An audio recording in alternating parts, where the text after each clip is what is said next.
সবাইকে নমস্কার। গরম তো প্রায় পড়েই গেল। তো এই গরমে প্যারেন্টসদের একটা খুব বেশি প্রবলেম দেখা যাচ্ছে এখন বাচ্চাদেরকে নিয়ে, যেটা হচ্ছে গায়ে অনেক সময় ছোট ছোট লাল লাল র্যাশের মতন দানা দেখতে পাওয়া যায়। তো চলুন স্যারের কাছ থেকে আজকে জেনে নিই এই ব্যাপারটা। তো স্যার, বাচ্চাদের তো এখন গরম পড়তে আপনার কাছে প্রায় দেখি যেরকম অনেক প্যারেন্টসরা আসে যে গায়ে ছোট ছোট লাল লাল র্যাশের মতন দানা দেখতে পাওয়া যায়। তো এটা কি গরমের কারণে হয়? এটা একটু ডিটেলসটা বলে দিন। এটাই গরম শুরু হতে না হতে এটা একটা যেন প্রচুর ফ্লো হতে শুরু করেছে। কারণ এই রোগটাকে বলা হয় প্যাপুলার আর্টিকেরিয়া। এটা মোস্টলি সামারের ডিজিজ। সামারের হুম। সময়তে কি হয়, গরমের সময়তে বা ন্যাচারাল কারণেই গরমের জন্য হাফ পাতা জামা প্যান্ট এই সমস্ত পরতে হয়। এতদিন শীতকালে যেটা কভার ড্রেস পরার চলটা ছিল, হুম। এখন গরম পড়তে না পড়তেই সবাই লুজ ফিটিং ড্রেস পরছেন, কিন্তু সেটা হাফ হাতা বা হাফ প্যান্ট, এবং বাচ্চারা অনেক সময়তেও শুধুমাত্র প্যান্ট পরেই বাচ্চার ঘরের মধ্যে খেলাধুলো করে। আর এই গরমের সময় যে বিভিন্ন রকম ব্লাড সাকিং ফ্লি বলা হয়, যেগুলো ইনসেক্ট, বিভিন্ন ধরনের পতঙ্গ থাকে, মশা থাকে, ফ্লি থাকে। যদি বাড়িতে কোনো অ্যানিমালস থাকে, ধরো কুকুর আছে বা বিড়াল আছে, তাদের গায়ে ফ্লি থাকে, বা বাগস থাকে, অনেক বেড বাগস হোক বা মাইট হোক, বিভিন্ন ধরনের অজস্র রকমের পতঙ্গ, তাদের প্রাদুর্ভাবটা এই গরমের সময়তেই বেশি হয়। হুম। তো এরা এই এক্সপোজ যে পার্টটা আছে, এক্সপোজ মানে হাতের হাফ হাতা জামা হাতে পরলে হাতে যে যেটা পার্টটা বাইরে থাকে, বাইরে হ্যাঁ। দেখতে পাওয়া যায়, আর হাফ প্যান্ট পরলে যেটুকু পার্ট বাইরে হ্যাঁ। থাকে, এই জায়গাগুলোতে এর বাইট হয়। এবার বাইট হলে বডিতে একটা হাইপার সেন্সিটিভিটি রিয়াকশন হয়, এই যে পোকাগুলোর লালা থেকে কিছু কেমিক্যালস থাকে, যার বিরুদ্ধে বডিতে একটা রিয়াকশন সৃষ্টি হয়। হুম। তখন বাচ্চা খুব চুলকোতে শুরু করে। এটাতে লাল লাল দানা দানা শক্ত শক্ত প্রচন্ড ইচি একটা ইরাপশন সৃষ্টি হয়। হুম। এবং এর যেটা বৈশিষ্ট্য হচ্ছে যে যেখানেই কামড়াবে, শুধু যে সেখানে হবে সেরকম নয়। ধরো হাতের মধ্যে বা পায়ের মধ্যে দুটো বাইট হলো, কিন্তু পুরো হাতের জুড়েই র্যাশটা আচ্ছা। বেরোতে পারে। আর আরেকটা খুব মজার বিষয় হচ্ছে যে যত বাচ্চার বয়স হতে থাকে, বাচ্চার কামড় খেতে খেতে ওই অ্যালার্জি, বাইট হওয়া হুম। এবং ইরাপশন বেরোনো, এই যে ডিউরেশনটা একটু বাড়তে থাকে। মনে করো আজকেই কামড়ালো, আজকেই চুলকোতে থাকলো, এরকম না হতেও পারে, দুদিন পরেও হতে দুদিন পারে। পরেও হতে পারে। তখন প্যারেন্টসদেরকে কনভিন্স করা খুব মুশকিল হয়ে যায় যে ইনসেক্ট বাইট হয়েছে। কারণ হয়তো ২-৩ দিন আগে হয়েছে ইনসেক্ট বাইটটা, তিনি তখন হুম। খেয়াল করেননি। তারপরে দেখা গেল যে নতুন, নতুন করে র‍্যাশ বেরোচ্ছে। তো এই একটা বিষয়। আর ২য় একটা জিনিস দেখতে পাওয়া যায়, সেটাও খুব মজার। বডির মধ্যে মেমোরি টি সেল বলে একটা জিনিস থাকে। মেমোরি টি সেল মানে হচ্ছে বডির মধ্যে ইমিউন যে আমাদের যে ব্যবস্থাগুলো রয়েছে, তার মধ্যে টি লিম্ফোসাইট একটা ব্যবস্থা, একটা অংশ। এবার তার একটা মেমোরি থাকে। সাপোজ একজন বাচ্চার প্যাপুলার আর্টিকেরিয়া রোগটা আছে, ইনসেক্ট বাইটের অ্যালার্জিটা আছে। এবার সেটা বেশ কিছুদিন হয়েতেও তার ইনসেক্ট বাইট হয়নি এবং কমেছিল। সাডেনলি দেখা গেল ইনসেক্ট বাইট হলো, এবং যেখানে ইনসেক্ট বাইট হয়নি সেই সমস্ত আগেকার যে র‍্যাশ গুলো ছিল সেখানেও সেগুলো চুলকোতে শুরু বেরিয়ে করলো। গেল। তখন এই মেমোরি টি সেলটা সেখানে ফাংশন করে। আচ্ছা। তখন যখন গোটা হাত পায়ে প্রচুর পরিমাণে ইরাপশনস হয়, তখন বাবা-মা কিছুতেই বিশ্বাস করতে চান না বা বোঝানোও মুশকিল হয়। সঙ্গত কারণে তারা ভাবেন যে হয়তো ২ টো মশা কামড়েছে, তাহলে এত র‍্যাশ কি করে বেরিয়ে গেল? এত র‍্যাশ বেরোলো এই কারণে, কারণ বডির মধ্যে মেমোরি, যে সেল টি সেল রয়েছে, সে মনে রেখেছে যে এরকম একটা জিনিস আছে। যখন সেই স্টিমুলেশনটা আবার হলো, সে সব জায়গাতেই একসঙ্গে ইরাপশনসটা শুরু করে দিল। তো এটা এই স্পেসিফিক্যালি এই সিজনের জন্যই একটা বিশেষ রোগ। আর যখনই আবার শীত পড়তে শুরু করে, তখনই হাত পা ঢাকা পোশাক-আশাকের হুম। ব্যাপারটা চলে আসে, এবং মশার উপদ্রব বা পোকামাকড় উপদ্রবটাও শীতের সময়তে কমই হয়। হুম। এই সব ব্যাপারটা মিলিয়ে এই প্যাপুলার আর্টিকেরিয়াটা বাচ্চাদের একটা কমন রোগ। এটা এই সিজনে দেখতে পাওয়া যায়। এটা কি ছোঁয়াচে স্যার? একজনের একটা বাচ্চার হলে কি আরো বাচ্চার হবার পসিবল থাকে?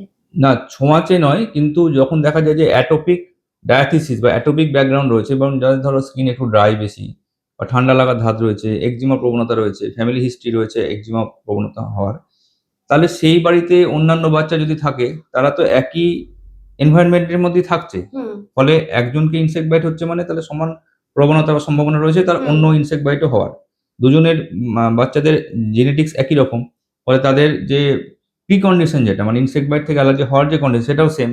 ফলে মনে হয় যে আমার বাড়িতে ৩-৪ জন বাচ্চা আছে, হয়তো রিলেটিভদেরই বাচ্চা, হুম। তাদের সবারই একসঙ্গে হচ্ছে। তাহলে হুম। ছোঁয়াচে নয়, তাদের জেনেটিক মেকআপটা এক হওয়ার জন্য এবং একই জায়গায় বসবাস করার জন্য তাদের একসঙ্গে হচ্ছে। কিন্তু এটা ছোঁয়াছুঁয়ির মাধ্যমে অ্যালার্জিটা ছড়ায় না। বলে স্যার, এটা হলে আমরা কিভাবে ট্রিটমেন্ট করতে পারি? ডক্টর দেখানো দরকার?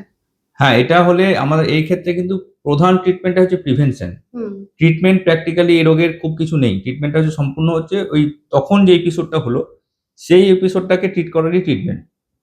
আবার হবে না এরকম কোনো ট্রিটমেন্ট হয় না। এখন প্রিভেনশন মানে কি? ইনসেক্ট বাইটটাকে প্রিভেন্ট করতে হয়। দেখা যায় যে সকালে আর সন্ধে যে সময়টাতে মশার মশার উপদ্রবটা উপদ্রবটা বেশি বাড়ে। বা পোকামাকড়ের উপদ্রব বেশি। হ্যাঁ। এখন বিভিন্ন জায়গাতে মাঠে বাচ্চারা খেলতে যায় বিকালের সময়তে। এবার ঘাসের মধ্যে বিভিন্ন ধরনের ছোট, ছোট পোকা হ্যাঁ। থাকে। তারপরেতে অনেকের অ্যানিমালস পেট থাকে। কুকুর, বেড়াল এরকম পোষে। তো তাদের গায়ে তো অনেক সময় ফ্লি থাকে, ছোট ছোট পোকা থাকে। এই জিনিসগুলো যদি বাইট হয় তাহলে অ্যালার্জি হবেই। তো প্রিভেনশন হচ্ছে বেস্ট।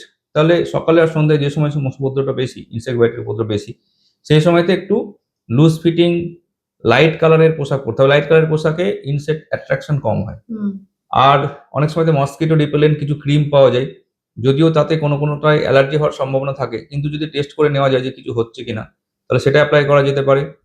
আর ব্লাড গ্রুপের একটা ব্যাপার আছে। অনেক সময় দেখা যায় O পজিটিভ ব্লাড গ্রুপের মধ্যে ইনসেক্ট বাইটটা বেশি বেশি হয়। হয়। তো সেটাও একটা ব্যাপার। সেটা তো জেনেটিক মানে কিছু করার নেই। ওটা তো যার হুম। ব্লাড গ্রুপ হয়ে গেছে সেটা তো কিছু করার নেই। কিন্তু তাকে স্পেশাল প্রিকশন নিতে হবে, বিশেষ সতর্ক থাকতে হবে তাদের প্যারেন্টসদেরকে।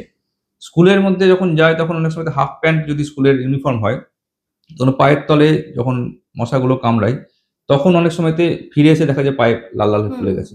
তো সেই বাচ্চাদের যদি স্পেশাল পারমিশন করিয়ে ফুল প্যান্ট পরানো যায় স্কুলে যাওয়ার জন্য, খেলতে যাওয়ার সময় পুরো শু বা পা ঢাকা, মোট কথা ঢাকা, কভার রাখা এটা। সেকেন্ড হলো ময়েশ্চারাইজ করা খুব জরুরি। যেকোনো রকম ইচিং এর কন্ডিশন আমরা আগে বহুবার এটা নিয়ে আলোচনা করেছি যে ইচিং এর পূর্ব শর্ত হচ্ছে প্রি-কন্ডিশন হচ্ছে ড্রাই স্কিন। হুম। এবার যদি অ্যাটোপিক একটা বাচ্চা থাকে, তার ক্ষেত্রে ড্রাই স্কিন একটা ইনহেরেন্ট কন্ডিশন।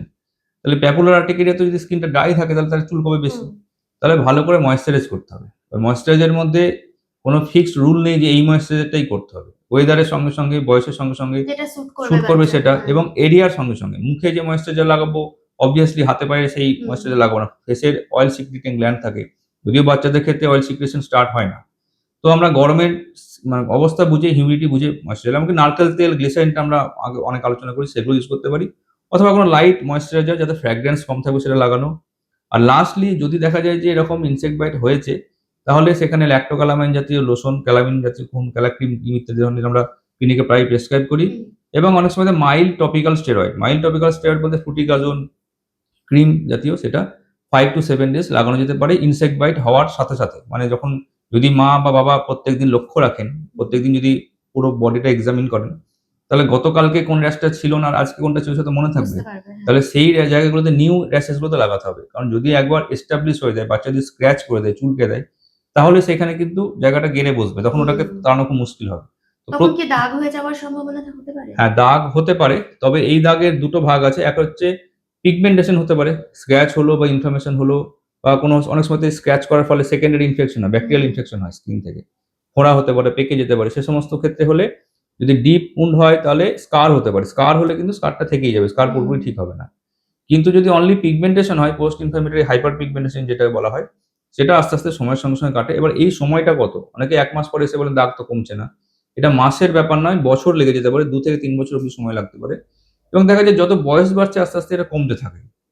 যেমন ধরো এই যে বাচ্চাদের ইনসেক্ট বাইটের আমরা ম্যা এই অ্যালার্জির ক্ষেত্রে একটা টার্ম ইউজ করি, সেনসিটাইজেশন। মানে ধরো যার খাবার থেকে অ্যালার্জি হচ্ছে, হুম। ফুড থেকে, ডিম থেকে অ্যালার্জি হচ্ছে। বলা হয় যে সম্পূর্ণ মাত্রায় ডিমটা কিন্তু বন্ধ না করে অল্প ডোজে একটু করে খাওয়াতে। অ্যাডজাস্ট করানোর জন্য। অ্যাডজাস্ট করানোর জন্য একটু, একটু করে। বডি যেন জানে যে এরকম একটা জিনিস আছে। হ্যাঁ। লো ডোজে অ্যান্টিজেনটা এক্সপোজার করতে, করতে বডির টলারেন্স ডেভেলপ করে।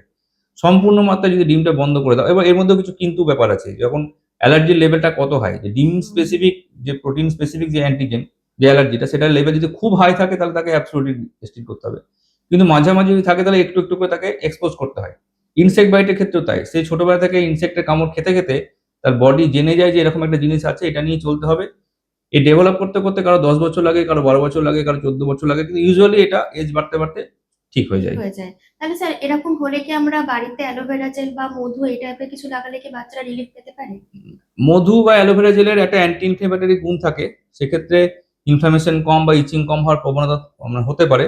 কিন্তু সবসময় যে পিওর ফর্ম এ আমরা পাচ্ছি সেরকম নয়। এখন অনেক হুম। জায়গাতেই একটা আ ইনগ্রেডিয়েন্ট এর মধ্যে ভেজাল থাকার রিস্ক থাকে। সেজন্য বেটার হচ্ছে না ইউজ করা। যদি এরকম কিছু হয় সেটাকে আ ক্যালামিন ক্রিম লাগালে সেটা খুব সেফ হয়। অনেক সময়তে মাইল্ড স্টেরয়েড অ্যান্টিবায়োটিক কম্বিনেশন অনেক সময় দেওয়া হয়। অনেক সময় শুধু টপিক্যাল স্টেরয়েড দেওয়া যায়। আর দরকার পড়ে অ্যান্টিহিস্টামিন। অ্যান্টিহিস্টামিন মানে ইচিং প্রিভেন্ট করা। যেমন লিভোসিট্রিজিন বলো হুম। বা ফেক্সোফেনাডিন, এই ধরনের ওষুধগুলো বাচ্চাদের এগুলো জেনারেলি সেফ এবং খুব ছোট বাচ্চাদেরও দেওয়া যায়। 6 মান্থের উপর তো লিভোসিট্রিজিন রিকমেন্ডেড। তো এগুলো ইচিং এর প্রিভেন্ট করার জন্য খাওয়ানো যায়। কারণ যদি ইচিংটা প্রিভেন্টেড না হয়, যদি আমি সাপ্রেস করে না রাখতে পারি, বাচ্চার ঘুমের হ্যাম্পার হবে এবং যখন স্ক্র্যাচ করবে, যদি নখ ছোট না থাকে, আমরা নখ যদি ছোট করে বাচ্চাদের না কেটে রাখি, তাহলে স্ক্র্যাচ করতে থাকলে একটা ইচ স্ক্র্যাচ সাইকেল তৈরি হয়। মানে হুম। ইচিং সেনসেশন তৈরি হবে স্ক্র্যাচ করে বাচ্চা সেটাতে রেসপন্ড করবে। এই স্ক্র্যাচটা সেকেন্ড ইচিং সেন্সেশনের জন্ম দেবে। ফলে একটা সাইকেলের সৃষ্টি হবে এবং সেখান থেকে আস্তে আস্তে গুটি গুটি দানাগুলো ছোট যে অল্পতেই সেরে যেতে পারতো সেটা একটা শক্ত পার্মানেন্ট জায়গায় পৌঁছে যায়। সেটাকে প্রুরাইগো সিমপ্লেক্স বা প্রুরাইগো নডুলারিস বলে। সেটা এক্সট্রিম কন্ডিশন। কিন্তু আমরা যদি প্রথম অবস্থায় যেটাকে আটকে দিতে পারি তাহলে এটা খুব সুন্দরভাবে সেরে যায়। ওকে স্যার, প্যারেন্টসদেরকে বলবো যে এরকম এই গরমকালে একটু বাচ্চাদেরকে সাবধানে রাখবেন এবং অবশ্যই রাত্রে মশারির ব্যবস্থাটা করা দরকার এবং তার সাথে বাচ্চাদের নখ ছোট রাখবেন এবং বাচ্চাদেরকে সাবধানে রাখবেন। দেখা হবে আবার পরবর্তী এপিসোডে। সকলে সুস্থ থাকবেন। নমস্কার। নমস্কার।